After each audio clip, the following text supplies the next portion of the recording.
All right.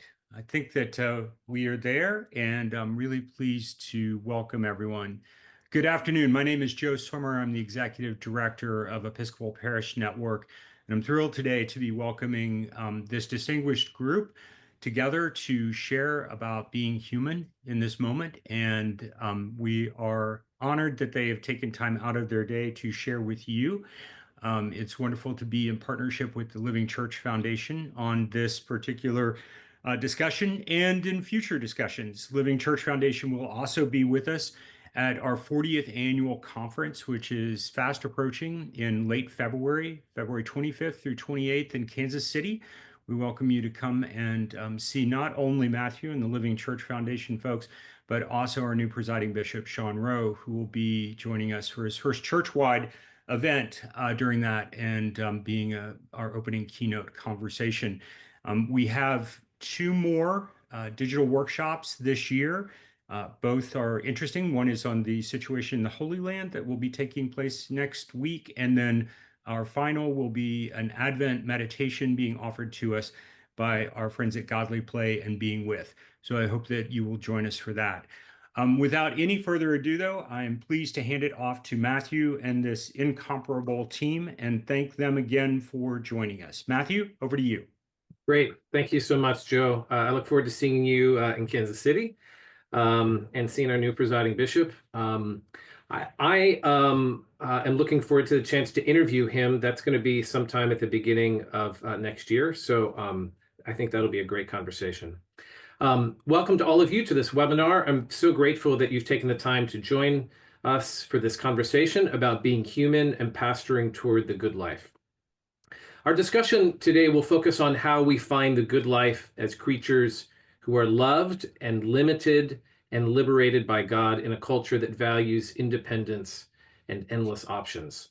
My name is Matthew Olver, and I have the pleasure to be your host this afternoon. I'm the executive director and publisher of the Living Church Foundation, and we are definitely grateful to be partnering with Joe and Episcopal Parish Network. This conversation arises out of a conference that the Living Church co-hosted with All Souls Episcopal Church in Oklahoma City a few months ago. Our panelists all gave keynotes at that conference, and we were hosted at All Souls by the rector, Father Chris Yoder, and had the warm support of the Bishop of the Diocese of Oklahoma, Polson Reed, who's a member of our foundation and who also preached at the opening liturgy. Before we begin, let me just introduce our distinguished panelists, and I'm just going to go in alphabetical order here. Victor Lee Austin is the theologian in residence in the Episcopal Diocese of Dallas. Michael Cover is the Henri de Lubac Chair in Theology at Marquette University and is also an Episcopal priest. Elizabeth Rain Kincaid is the director of the Institute for Faith and Learning at Baylor University.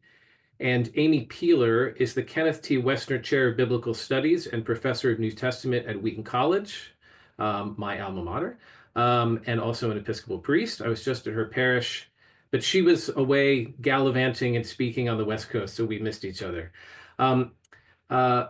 Professor Catherine Sonderegger, distinguished professor at Virginia Theological Seminary, was also a participant. She is overseas, involved in an international Anglican Communion conversation, and is not able to join us today. But my first question actually connects with Professor Sonderegger's presentation. So the title of our conference was The Human Pilgrimage.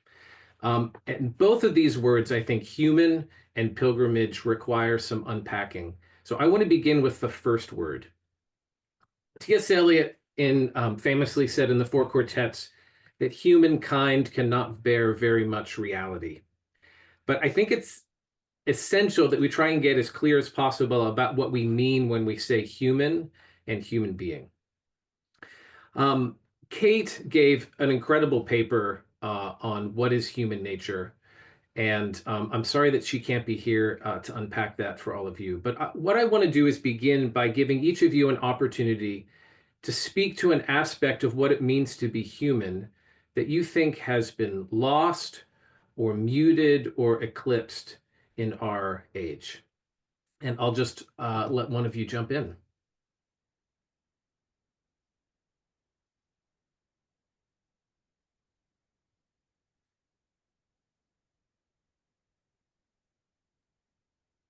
Well, I will jump in alphabetically, I guess. Um, the I think in our age we think of being human as a product of our will and sometimes of our manufacture, and that is in some tension with the biblical understanding that we receive our humanity from a creator. That's a sort of Mm, broad brush thing, but I think that's going on today in big time. yeah. Another thing, and in some of the literature, they call this the economic view of humanity. It's this view that humans are first and foremost, and you referenced this, Matthew, in the intro, primarily autonomous, that we find our deepest uh, part of our identity in who I am by myself. It's that inward turn as opposed to understanding that being human is to be people in community, that we are not complete in our humanity without other people. Mm, Matthew, as you pose that question, it strikes me that in the church is one of the places that we can have interaction with people of different generations, or at least that's an ideal that we get this spectrum.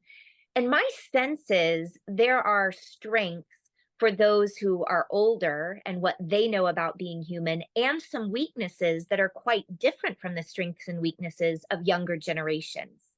And so in conversation, with young people, I see a willingness to, or a hunger to have a concept of lament, that we acknowledge struggle in humanity. Whereas I see among some older that a discomfort, like actually when we're at church, it should be celebratory. And so that's a gift actually from a younger generation to sit in challenge and lament for a time. Conversely, I see with those saints who have lived many decades a sense of patience, that there's sometimes then an urgency in the younger generation. We need to do it now. And whereas there's a godly waiting for those who are older. So to me, it is quite important that we listen to people in different age categories, because they're going to call our attention to aspects of being human that we might miss in our own generational location. mm. I love that, Amy. And we just celebrated the 100th birthday of one of our parishioners at our parish, and it was amazing to see all of the kids come around her and also to just hear her, her response to that and what it's meant. And so we've really enjoyed that generational fellowship. I'll just say two things here. One was I was very taken by Kate's insistence in her paper that there is a kind of trend to really focus on the human being as embodied and body, right? And there's a kind of re-emergent stoicism in our culture, which is interested in this. And there's a lot of good, I think, in that the sort of what's come with the body affirming wave. What Kate did in her paper, though, was to sort of reassert the importance of the soul or the spirit as a constituent part of the human being. And in fact, what makes us truly unique from, say, other animals, plants, things like that. And so I found that was a very brave turn of hers, and I wouldn't want us to kind of miss it in this context. The other thing I would want to say is that I teach undergraduates, and I I've been struck this semester at how much we're all running the risk of trying to extend ourselves almost indefinitely. That is to be humans without limits. And I see this a lot in the cell phones and the power that that has over us to kind of extend our brain way beyond what's natural. And so I would say the another very important piece of being a human that's lost right now is limit. Mm. There's a glory in our limitation. There's a glory in what we don't know, and there's a glory in feeling that. And so I think we're a little bit at danger of losing a sense of our own limit.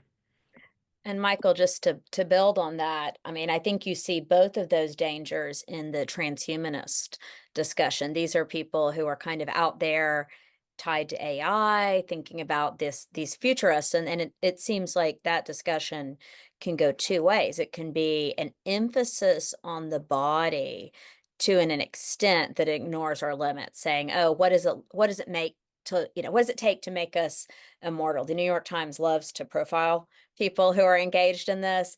Or it can be an emphasis on being limitless, not as bodies. And you see these in discussions like the works of the science fiction writer like Neil Stephenson. Can we upload our personality to the cloud? Can AI replace our personality? So it's, or kind of be a person in a sense. So it's interesting how that sort of futurist transhumanist push runs either way in rejecting limits.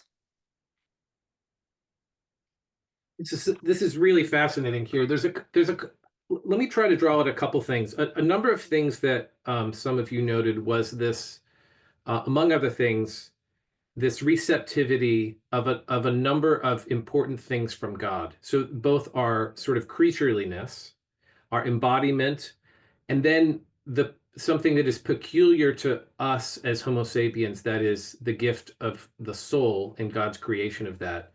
But then in thinking about community, there are a number of communities that Christians have also said are actually created by God.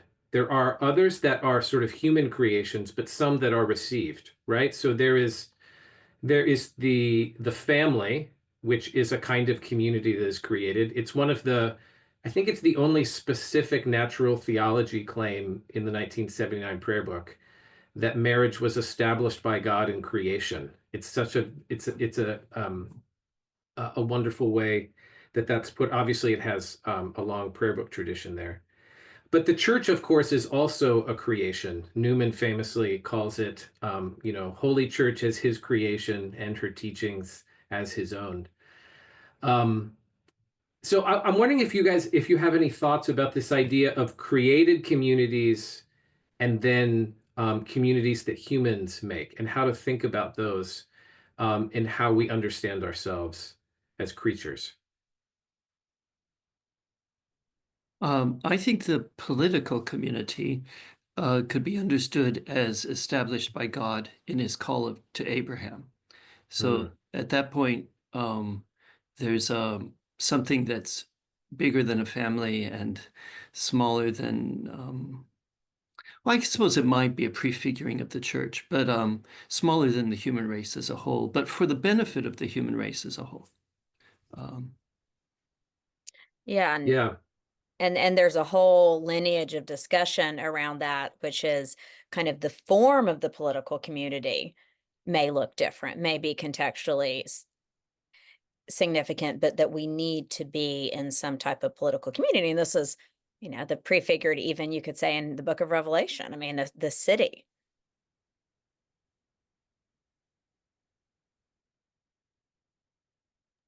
Victor, so Victor's talk at the conference was about friendship, and Victor has written a lot about friendship. And there were, I think all of the presentations had in different ways sort of spoke to people. I have to say I saw a lot of tears during Victor's talk, and I was one of those. And one of the things you said, I hope I'm not misquoting you, is that friendship is the end of ethics. Mhm. And I wonder if you might talk a little bit about why you think friendship is so important to what it means to be a creature who's made in the image of God. Glad to. Thank you. Yeah, it is the end of ethics first off, in a sort of dumb literal sense. It's the more or less the conclusion of the Nicomachean ethics of Aristotle. When I was teaching ethics to some college students in a required ethics course at Marist College, I made them read the Nicomachean ethics, and they were surprised that something that they really wanted, friendship, was here in a book about something that they thought was all about them not doing what they wanted to do, namely ethics. So, like, what is this? There's a sort of, what do I want to say? I think if you understand ethics as being about being able to be a good human being, a fulfilled human being, a sort of fully human human being, then the end of that process is to be able to live with other people in friendship. The virtues that Aristotle doesn't limit them to the four, but he has other things like liberality. It's a nicely variated form of virtues, but the four classical cardinal virtues of self-control and courage and justice and making wise decisions, those are features of being able to live, of being able to do what you really want to do, and maybe what you were really made to do. I don't want to go on too long, but I think too, it's sort of the end of the biblical narrative. In a sense, human beings were created for friendship. They lose it in the fall, and it's given back in Jesus. And St. John points this out brilliantly by putting it at the center of the Last Supper discourse in John, which runs, as you know, from chapters 13 to 17. Well, right in the middle of chapter 15, he says to his disciples, I have called you friends. And the reason you are friends is, reason you are my friends is that I have shared with you everything I received from the Father. So this is kind of the sharing of everything that's most important. And Herbert McCabe, that sort of eccentric Dominican theologian of the last century, says that heaven just is human beings living together as friends. So our fulfillment of our being is to be able to live with other people as friends. It's the most important thing any of us can do is to devote energy and thought and our hearts to building up friendships. You know, Victor, I'm interested in, because you've spent a lot of time thinking and writing about this, and I'm wondering what prompted this for you. Was it a particular friendship? Was it the loss of a particular friend, maybe? And you also, this is a two-part question. You also made some suggestions to the listeners, those who are listening to your talk, some things to do in cultivating friendship. So I wonder if maybe after you talk about what prompted your focus on this, maybe raise some of the practical suggestions you made about nurturing friendships in our own lives and actually giving them the kind of priority that we often probably don't give because, as Michael was saying, you know, we're trying to do everything and be everything to everyone. Mm-hmm. The prompt was twofold. It was a suggestion from Oliver O'Donovan that he's made many times in print, but I heard him say it, that the gay movement of our time has arisen in a society which undervalues and does not pay attention to friendship. Now, lots of gays don't agree that this is what's going on, but it was an observation he made that in our society, our culture, Western culture of the 20th and now 21st century, we don't do much with friendship compared with the past. And so that was one like observation. Also observed that there's not much in the literature about it until we get to the recovery of the virtue movement, Alistair MacIntyre and the like. So it's there in our past. It's something that's kind of forgotten. I mean, most people will make decisions about where they work on the basis of other considerations and not where do they want to live with their friends. When you die, your obituary will say you're survived by this and this, but seldom will it say you're survived by several friends. And then finally, as far as a prompt, yes, I was married for 34 years to Susan, and after she died, I realized that somehow that what I wanted to give a special emphasis to in my life going forward was friendship. And not trying to replace the marriage. Now, marriage is a very particular kind of friendship, and so marriage is there, but friendship is of course a much broader category. So Yeah. practical things, given that we are finite and can't do everything, we're probably able only to have a handful of really close friends. But it's good to sort of do an inventory and see who are your close friends, and then think about getting them into your monthly calendar one way or another, so that the friendship is nourished. And also to realize that God is always wanting to give us more friends. And there are other things I could say. I don't want to take up too much time, but one that's very important to me, with regard to Herbert McCabe saying heaven is just human beings living together as friends, is a little move that Aquinas makes somewhere, which is, if you have two friends, you will naturally want those friends to meet each other. You will have a feeling like these people ought to know each other, and you may try to arrange that to happen. So friendship is sort of implicitly, the mathematicians would say, transitive. It wants to be transitive, right? So heaven is where all the friends of Jesus are able to be friends with all the friends of Jesus. And without losing our bodiliness, the bodiliness is somehow transformed, Aquinas suggests, in a way that's not fantasy. The way it is in this life, it's just fantasy to think that I have 500 friends or whatever.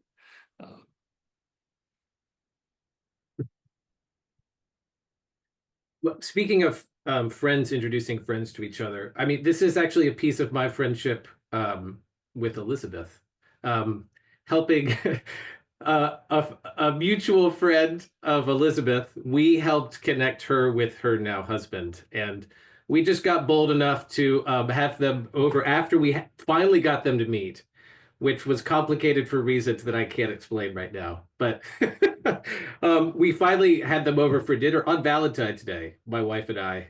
And so we were completely unsubtle about the whole thing. And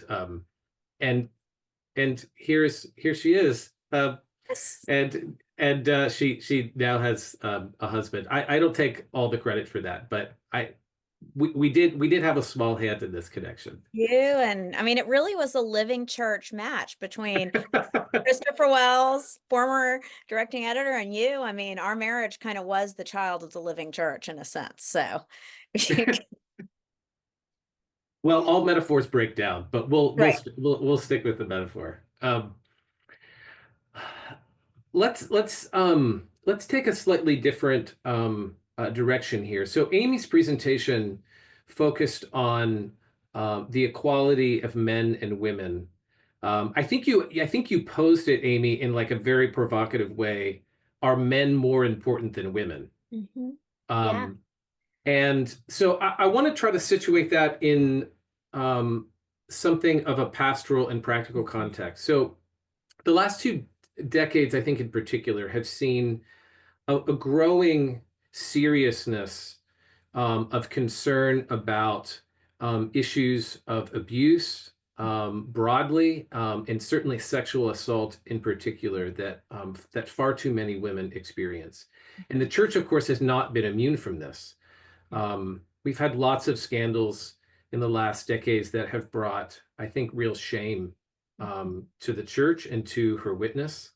We only recently have the Smythe affair in the Church of England and the Archbishop of Canterbury's resignation, which was a kind of enormous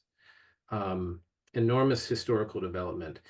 So I want to begin this by asking how you think that a biblical and Christian view of sex and gender can help the church navigate these complexities and also help to form women and men who can witness to human dignity and protect the vulnerable.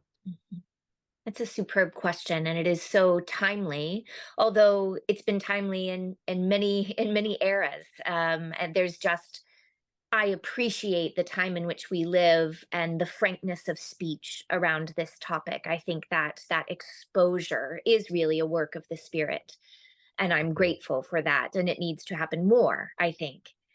One notices in these stories that break that they appear in all kinds of groups, secular and religious, and on the religious side, in all kinds of traditions and manifestations of kinds of churches. And so it would be facile and false to say there is a particular doctrine or biblical stance or lack thereof that makes this more Yeah. prominent. It appears everywhere, which says to me, and I am not an expert in sexual violence or sexual trauma, but simply an observer, pastoral observer, and someone who writes quite a bit on gender and sexuality. My observation is this is at base a brokenness in humanity.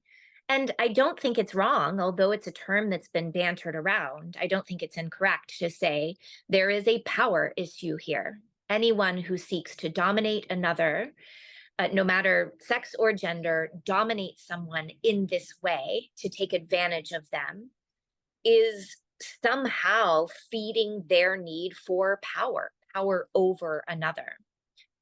It does strike me then that scripture is not mute to speak to this issue, right? This is not, of course, exploitation was rampant in the times in which our texts were written, and so they're not ignorant of that reality. And yet, I do believe in the power of the inspiration of these texts. There is also an applicability to our own time, be it quite different. And what the connection that I see is that this affirmation throughout scripture, yes, of equality, but also of mutual interdependence. That's something that's been quite a joyful discovery for me in my most recent research. I feel like I end up in the same cul-de-sac, no matter what textual path I take to get there. And that cul-de-sac being, God has so created the human persons, the human community, so that we need one another. And one of those needs is the need for the perspective and the contribution of the different sexes. And that recognition that the church or a Christian community is not sufficient if we only have the contributions of one sex or the other. I think that innate humility, that reminder of need of the other, could be a constant reminder and a resistance to this misuse of power, right? Because power says, I'm not dependent upon you. Power says, I will use you for my own lusts and desires. Whereas the biblical model of mutual interdependence says, I'm inadequate without your contributions, and your contributions must come from a place of health and strength. When you're healthy and strong and contribute your giftedness, I can do the same. And then there is this beautiful mosaic created of when the different sexes come together. So I feel that scripture is still a vital resource in addressing these just heartbreaking issues that appear. Yeah, that mutual interdependence. This is, I mean, there's a lot that could be explored in this. I mean, because certainly friendship is one expression, That's true. is one kind of mutual interdependence, as is marriage, as is like family. But there's lots of sort of forms of this. I wonder if all of you have any thoughts about how what it looks like to engage in at the sort of level of catechesis in a parish around these questions around human dignity, information. Maybe some of you have had experience actually doing this, or maybe you have some ideas that you would want to share with those who are listening in on this conversation.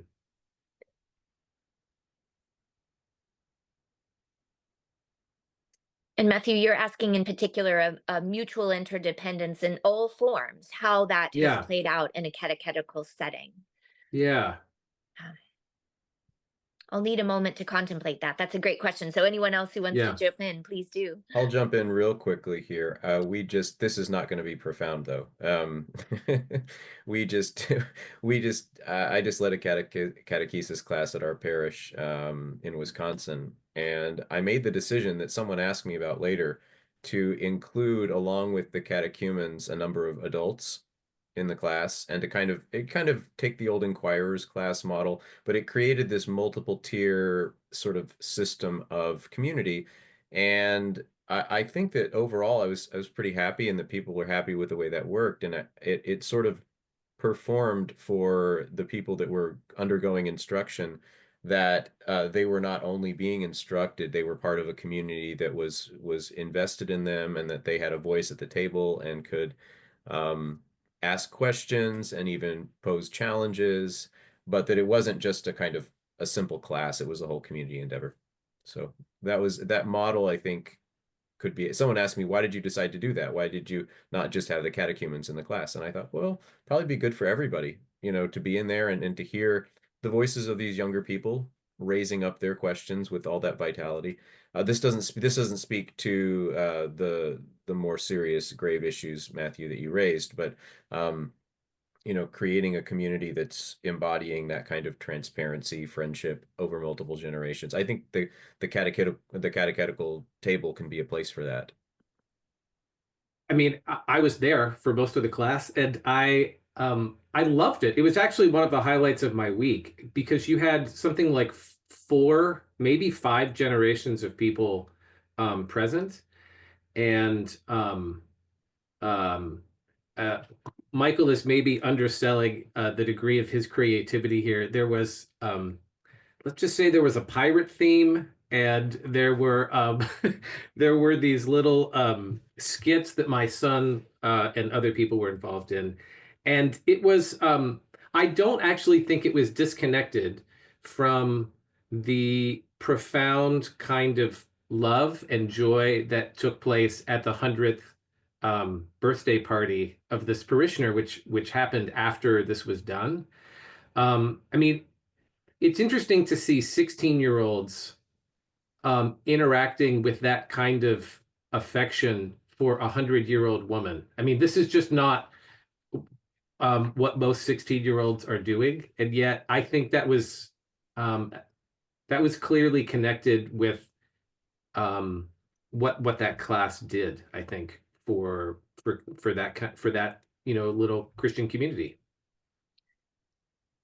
So the other space that I've been thinking about a lot, and Michael is actually exemplary of this, and I've seen him in parish settings as well doing this, but how much of the formation of our seminarians we need to bring this up. And I think we tend to talk to our seminarians about these ideas in kind of abstract theoretical terms, human dignity, the baptismal covenant.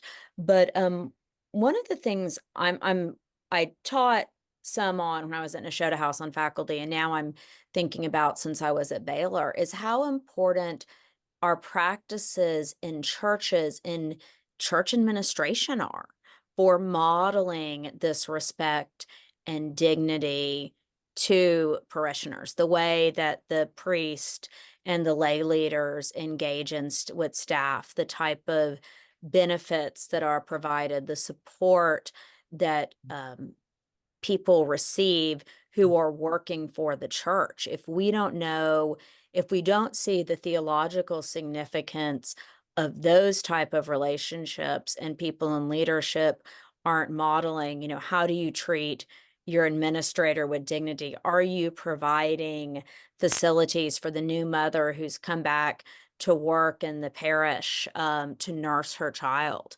We're not going to be able to have these big abstract conversations, not even big ones, any more abstract conversations about human dignity if people aren't seeing this lived out in how their church is run. That's making me think, we did have several babies in my class. And that was because the moms were bringing the babies and wanted to be there. And so that was, and we rebranded it kind of parish study hour also, just to sort of say all are welcome. But yeah. I have a sort of maybe a broader or a more abstract thought, but it struck me that our parishes could advertise themselves to their neighborhoods as schools of friendship. And all of these practices in different ways could be understood under that rubric. And a lot of the stuff that goes on in a parish is an occasion for friendship to be built up to. Include, so catechesis could be about friendship, but it could also be understood as an occasion where friendship is nurtured. Yeah. I mean, I have to say, as somebody who works mostly remotely with my staff, coffee hour at church is actually something I like really look forward to. Something came up and my wife actually said, she's like, "Oh, I'm going to go do that. I know how important coffee hour is for you." So I think, being in this new context, that actually is a locus of life-giving interaction for me that I think about, in the week, looking forward. And in the new context of 2024, it's something that many people could look forward to. Yeah. Yeah.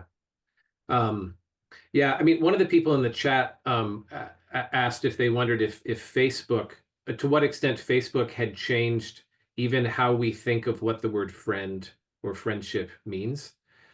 I wonder if any of you have thoughts about that. I mean, it can't but have had an effect on what lots of people think a friend is.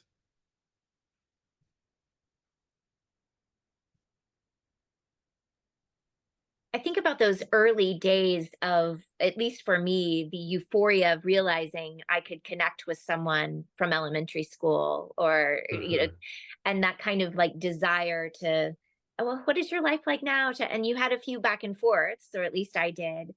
But then the realization, as Victor noted, that we as humans now aren't made to have 1,000 friends, that you can't. And so maybe some guilt was the second wave of, "Oh, I feel bad that I haven't reached out to that person in a while."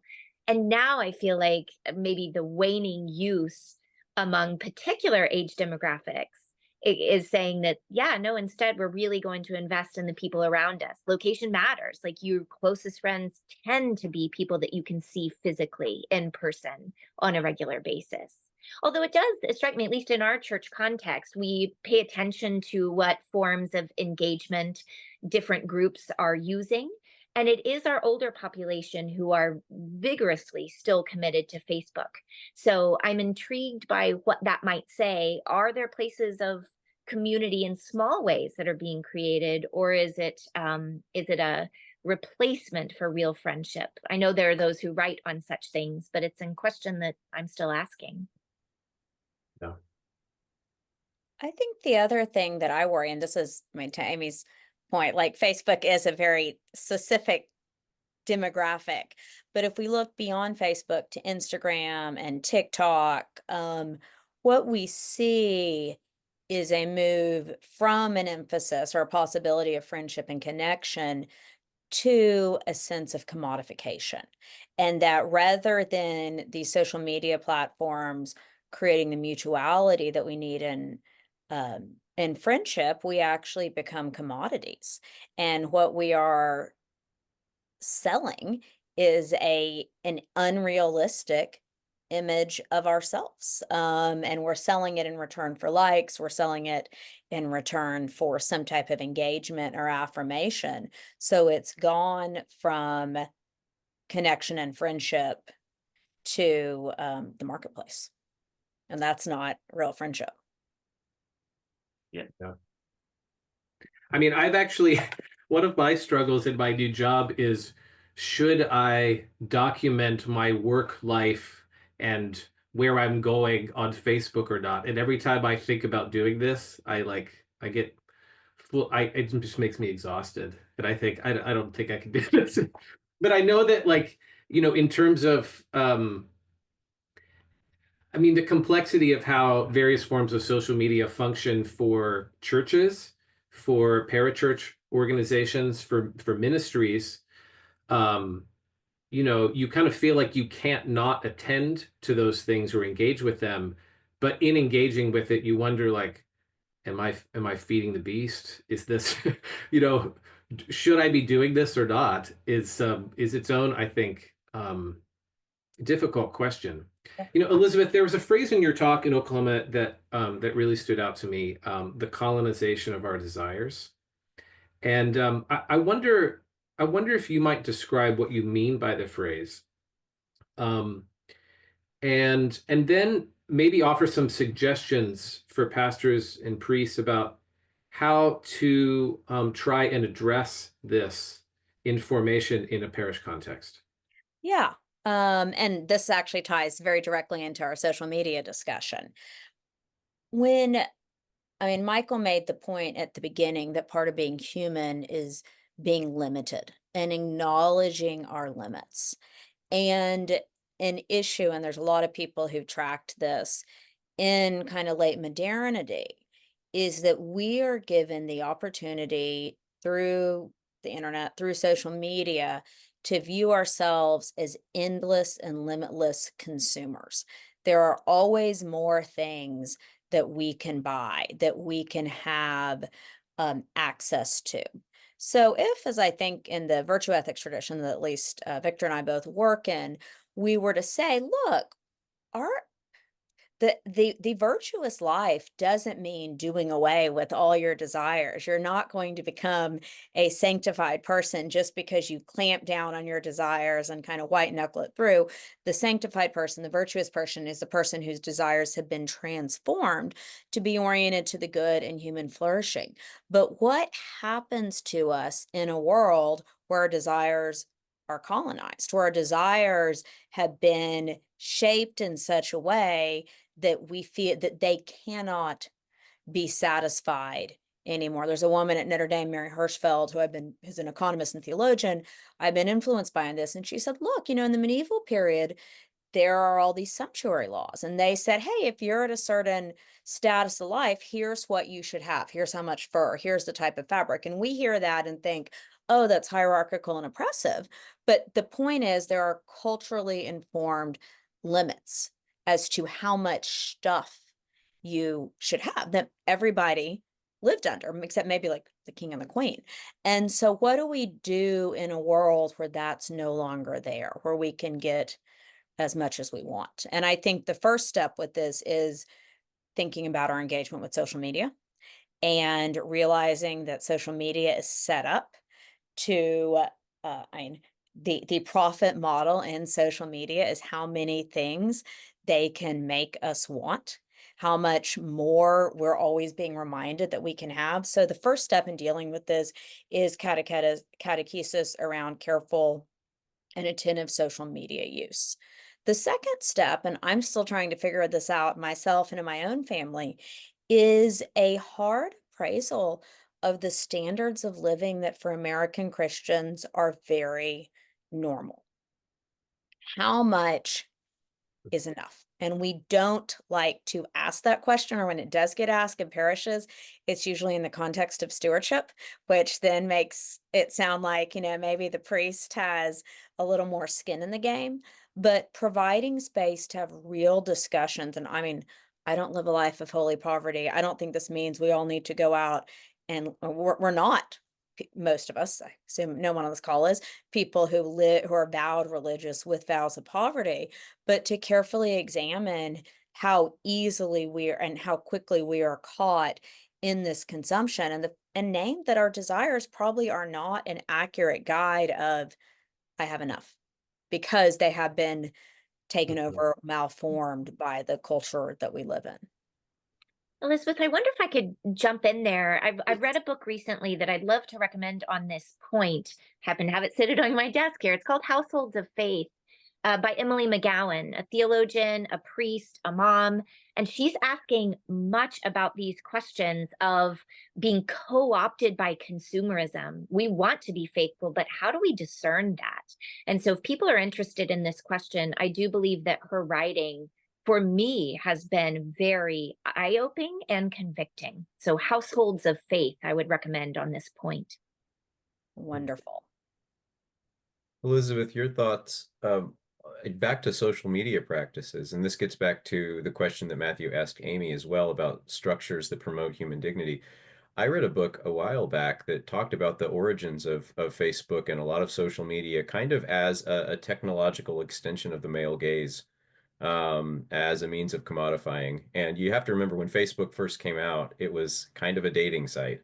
It was who's in their dorm at what point in time. I mean, it grew out of a college system. And so there were some other seedier versions of it before. And so I think we have to be fairly skeptical of the kind of reasons behind most of these platforms, at least. And so there's a longer conversation there, I think, to be had. I love that our conversation here has sort of gravitated around friendship, and the sort of theme with victors. And so I think that if we were to really wanted to cultivate a countercultural use of media, we should all start writing each other letters again. And that would be the way to establish friends, because you can only write so many letters. And if I get a letter from you, I know that you're my friend. Okay, the I'll be gauntlet waiting- has I'll be waiting. been thrown down. I was gonna say, I'll be waiting for that letter.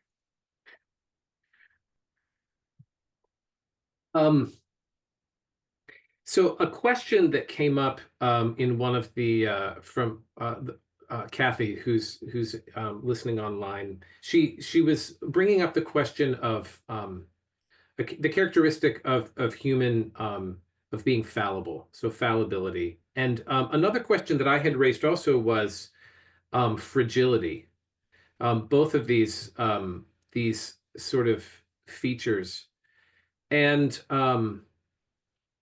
I mean, I think on the level of fragility, actually, even connecting this to friendship, the question of assisted suicide in thinking about the nature of human beings has I think come forward in a very significant way in the last 20 years. I mean, this is legal in Canada, in parts of Europe, and even moving beyond assisted dying for the very sick or the elderly, to suggesting this for people who are struggling with depression, for adolescents, which is distressing even just to sort of think about. I mean, I'm someone who has known someone who's committed suicide, and I think at the level of friendship, the way this reverberates through relationships. I mean, this kind of the radical end to a life like this, or even something like a divorce. I remember a conversation with a friend telling me that he was getting divorced, and he's like, "But this doesn't have anything to do with you." And I remember thinking, "What?" I mean, I was in your wedding. I have known the two of you as the two of you, right? And this is now wrenched out of my life. And something like a suicide is even a more violent rupture in a whole network of friendships.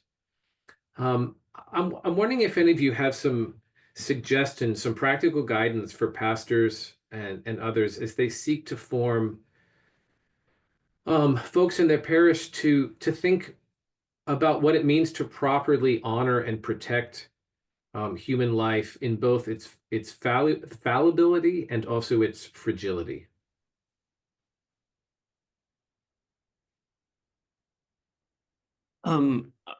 Well, I think euthanasia is on the radar right now, on the mind of a lot of people, and Yeah. so it may be an opportune time to speak into it. As I see it in practice, it comes out of a fear of people having that they will die in a way that's painful and is out of their control. And we want somehow to die uh, with being in control of it. Contradictory though as that is, apart from taking your own life or lassoing the medical establishment into doing your will in this. Contrary to all that, our lives are not our own, and we are always, from the beginning, we are in communities. We come out of it's like we're never in control of our own lives. So it's like it is that sort of Promethean modern idea that I want to control my life all the way to the end. But I think it would be really helpful in churches, and I don't know how to do this. I've just started thinking about it, to recover this medieval idea of there being an art of dying, and like just learn what that was, and think, what does it mean for me to live my life as someone who is going to die? If it, I'm going to say, well, it doesn't mean that I'm going to control my own death. But when I say that that's wrong, what is it that's right? What is the right way to be immortal? And I don't know that we've done much teaching on this. I don't think the medical establishment thinks about it very much. We're in a kind of a place of great need. This is a huge topic, and Victor, I agree with what you've said. I think this is one of those limits, right? That the mortality limit, which in a lot of ways is both the curse and the glory of being human. And trying to figure out what it means to do that with dignity. I was just, as you were talking, reminded of a piece by Rilke. It was one of his novels. It's called The Notebooks of Malte Laurids Brigge. And in it, he describes death as a kind of seed within each of us, and the way that in society we've been dispossessed of that seed, but that each person really has their own death and ought to claim their own death as this great dignity. And so he talks about this. He talks about this gentleman who's dying, and he goes to he doesn't die in a hospital. He dies in his own bedroom, and he dies in some agony, and in cries that actually shake the house and terrify the hounds. And Rilke celebrates it as an example of natural death that is not sanitized, that is courageous, that is owned. And I'm not necessarily holding that up as the model, but it does strike me that as very different than the sort of sanitized deaths that we see so many people having. And even our own protection of the living from the dying process, I think. So we can't possibly talk about it, but I think, Victor, you're spot on, and getting death more into the conversation as one of those holy limits. I was always struck as a parish priest when I would go and do burials, the extent to which there was an attempt to cover up literally what was happening. So you would go and you would have astroturf covering the pile of dirt next to the grave, as if like this isn't really the ground and we're not burying them. I mean, it seemed like a kind of wildly absurd act. We're standing next to a hole. And I started, when I started encouraging everyone, because the priest, of course, is required when burying a body or remains to be the first person to begin to fill the hole. The priest casting earth upon the coffin says these words. To give opportunity for everyone present, especially family members, to do that. And people often really thanked me. It was the last act of charity that you could do towards their mortal remains. You could carry them in and out of church into their resting place, and then you could actually fill their grave. And when I'm talking to my students about this, it's sort of the question, what seems more fitting? To have someone you don't know fill your grave, or to have the people who love you stand there and do that? And it provides, I think, a really healthy catharsis and facing of something that is an absolute truth that we cannot run from. And that Christians can do this. This does not have to be filled with fear, that this can be done in sadness, but with all kinds of hope. Could I add on this burial? And I'm all with you, Matthew, absolutely. My first rector was someone who would say, get rid of that astroturf, and he'd grab the dirt from the ground. But the name of the service in the prayer book is the burial of the dead. And one of the hardest things in many contexts is to get the family to see that that's appropriate to put on the leaflet or whatever. This is the burial of the dead. It's not a service in remembrance of someone who unfortunately can't be with us to hear all the nice things we're saying about him. It's the burial of the dead. And I don't think at the time of death is the time for that catechesis. There's something that needs to be done earlier. On the kind of the pre-death side of assisted suicide, as you read these interviews with people who are thinking about it or justifying, one of the things that you'll see over and over and over that I've noticed is people saying, well, I don't feel like I'm of any use anymore. I don't want to be a burden on my family. I don't want to not have anything to contribute. And I mean, this was Amy's point earlier about human dignity. It's a huge issue of our time that we feel that our value and our worth and our dignity depends on what we can produce, depends on not being a burden on other people. And I think a key point of catechesis around this, and this isn't just for the sick and the dying, but this is for the poor, the baby, is how do we live in parishes where we are teaching people that we're a community. It's not who's the producer. It's not the people who add value. We all add value by being human. And to undo this myth that your significance is your productivity or what you're giving, not what you are asking of other people. Yeah.